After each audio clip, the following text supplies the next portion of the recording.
can't go too far out because then the set starts disappearing. Yeah. DJ, please. Everything's fine. We're just locked indoors. And welcome to Stupid Answers, the best dang review show on the internet. We make podcasts, we make reviews for movies, TV shows, video games, all that good stuff. Today we're talking about Harley Quinn. And gang, we're back. We're in our set. Look at us. We are here. DJ, yes. Please shake my hand. Okay, hold on. Wait, sorry, wrong way. Here we go. And down. Down. Up. Oh, wait, we're out of sync. Hold on. Down. Up. Because there's a little bit of delay on my end. Whatever. Also, I should have done this hand instead of the... Oh my goodness! Yes, we're Hollywood movie magic people. This is where all the this is where all the VFX bucks are going right now. Yes, V-bucks and Zoom backgrounds.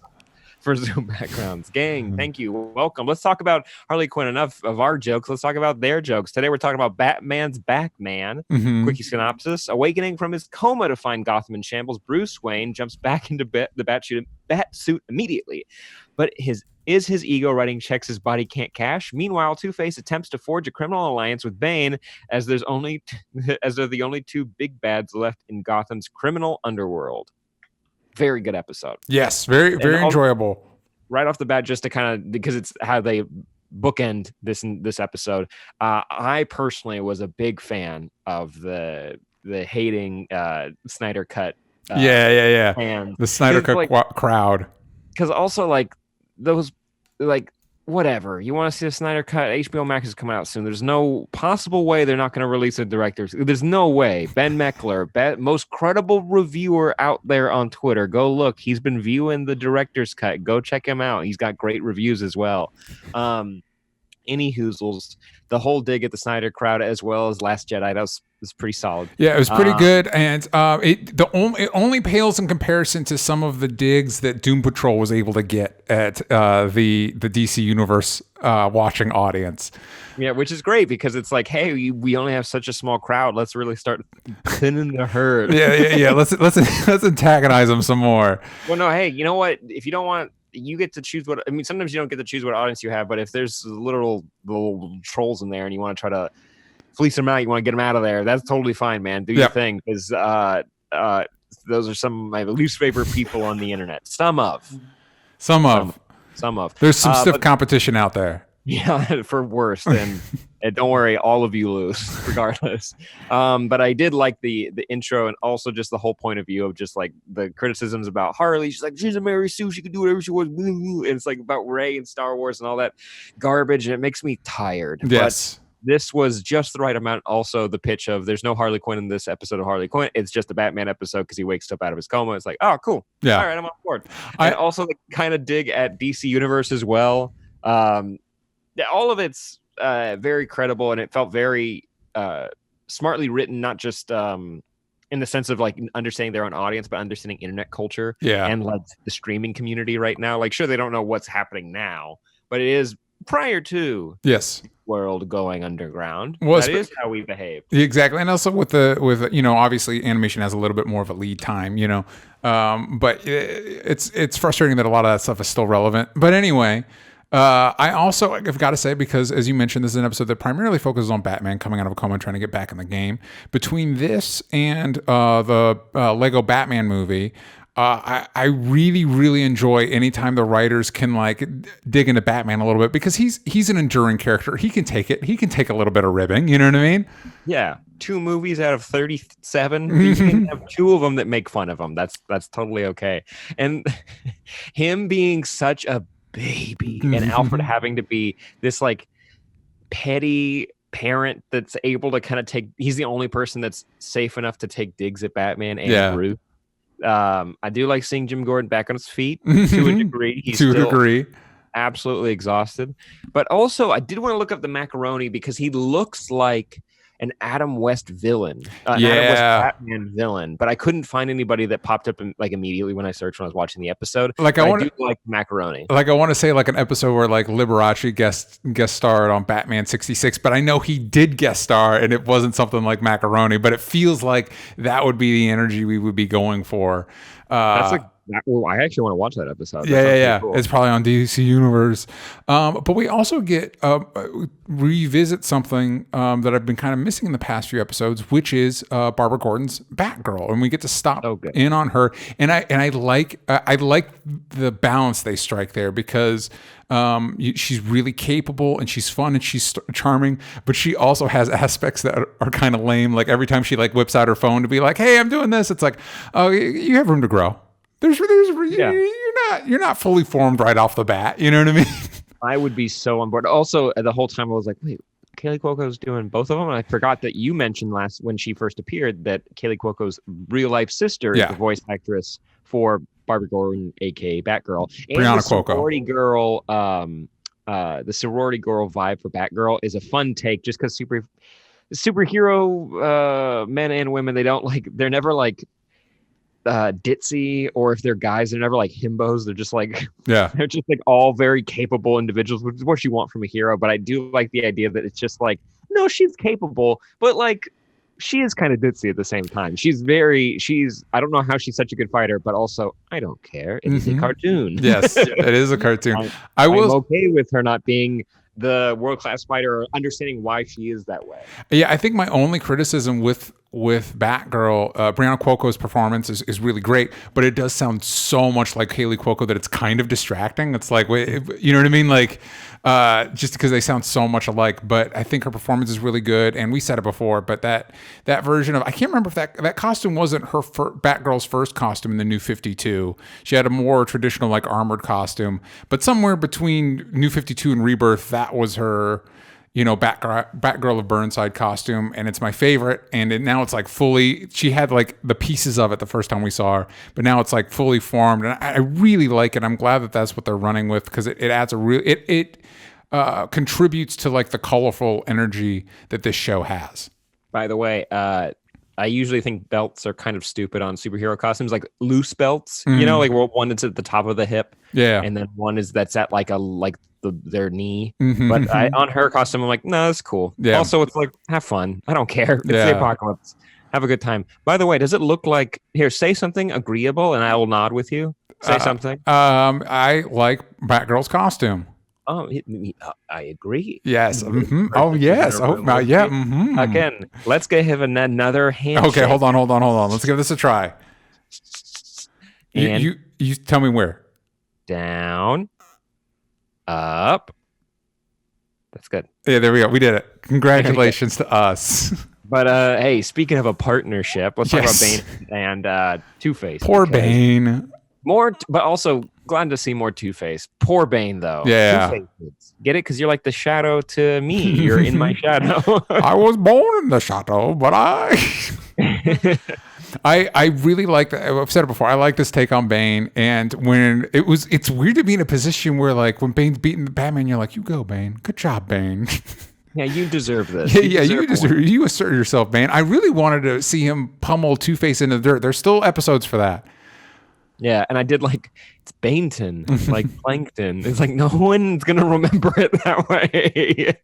No one's going to remember it. That's a bad example. Do you think, is there a chance of like maybe Bane being like the last man standing and maybe teaming up with Harley? Yeah, I kind of like the idea of this like petulant, insecure muscle baby being in charge of all of Gotham, because of course like that, it's like the epitome of kind of like what this show's talking about when like we talk about other villains. Like he is like, you feel bad for him, but at the same time it's like, chill out, man. Take a chill pill. But I kind of want to see him have a win before it's all taken away. Yeah. And having Bane weirdly be, not weirdly because you can have movies be however you want, but Bane being like Harley's like nemesis kind of, or friend. There's like kind of a line you can kind of like a tightrope walk you can kind of ride with this character, because you could have him be more of a protagonist, or you could have him be Harley's nemesis in future seasons, which would be kind of cool as well.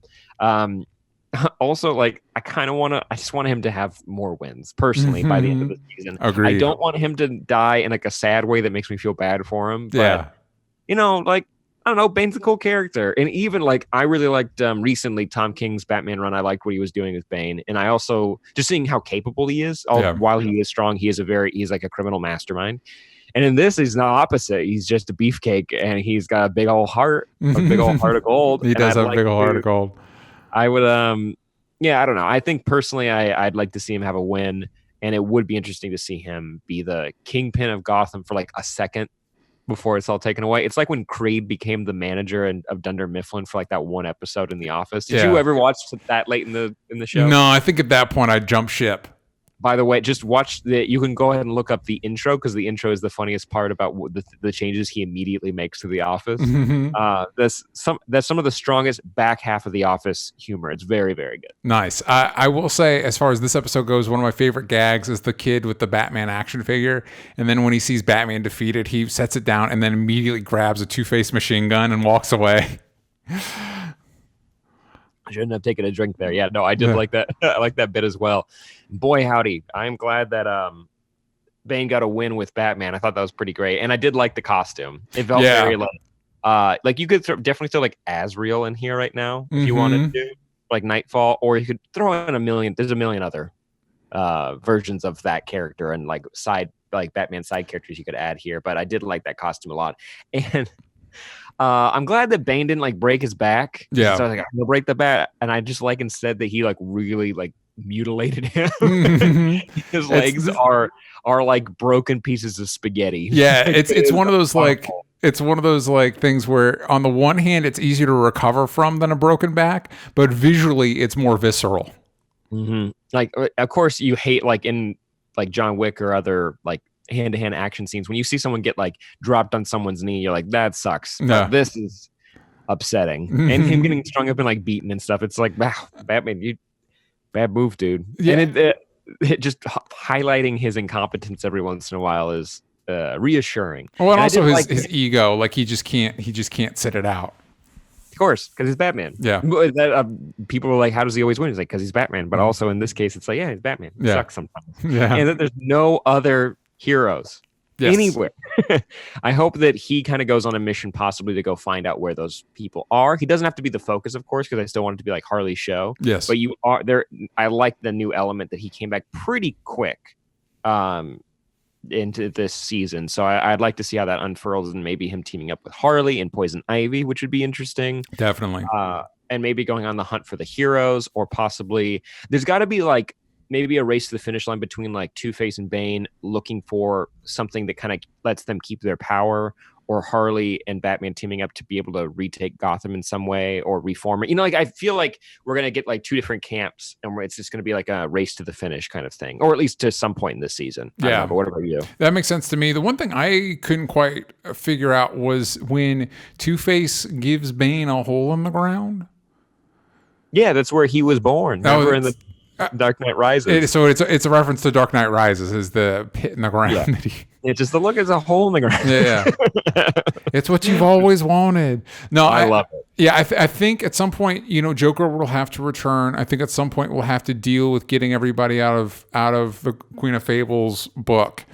And again, the big question mark, I think, is whether things go back to some sort of, just like the big question mark in our lives, do things go back to some sort of normal status quo with like Gotham going back to the normal, or is this just like, maybe our heroes go on a cross-country trip in the third season? You know what I mean? Maybe we just all leave Gotham because it's not getting any better.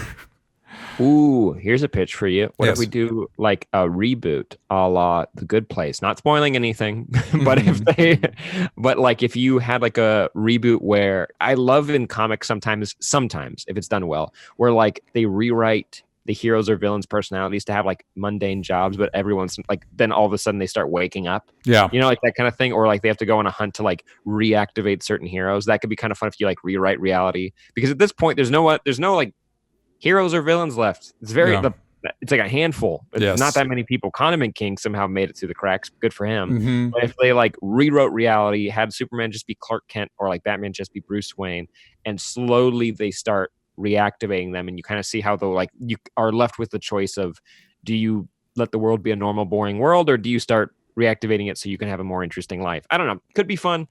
Maybe that doesn't happen. The show has been a surprise, like basically episode to episode, of how they're dealing with their villains. And also by the end of the first season, I was surprised of how many people they took off the playing field. So yeah, definitely. We'll have to wait and see. But this episode, like, I think it's my favorite of the season. And that feels bad saying, because it's one episode that Harley's not in. And it's like, I don't mean that. Yeah. I just thought it was, I love that they took Batman down a million pegs, that he had to sit down when he did the surprise entrance. Yeah, I said sometimes. I said sometimes. You don't know what I do all the time. I like that they did that. I like that they set up Batgirl as a more prominent hero, teaming up with Batman and being trained by him. Yeah. I like seeing Alfred in this role. Also just meeting Alfred, because we hadn't met him yet on the show. And Macaroni.